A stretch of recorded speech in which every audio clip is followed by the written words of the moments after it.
My last game was similar, but not watching a fight. So someone ran.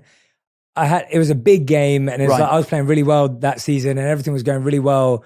And someone ran into a ruck, but with their elbow, which is obviously illegal. Totally. They ran in and they elbowed me right there, like right below. It's on this side and right below there. And then next thing I know, I get up and I'm like kind of feeling a bit aggressive. Are you cut as well? Well, I didn't notice, and then blood starts to drip, and I was like, that's when you freak out because you're like, oh God, I'm like, and there's a lot of blood just dripping.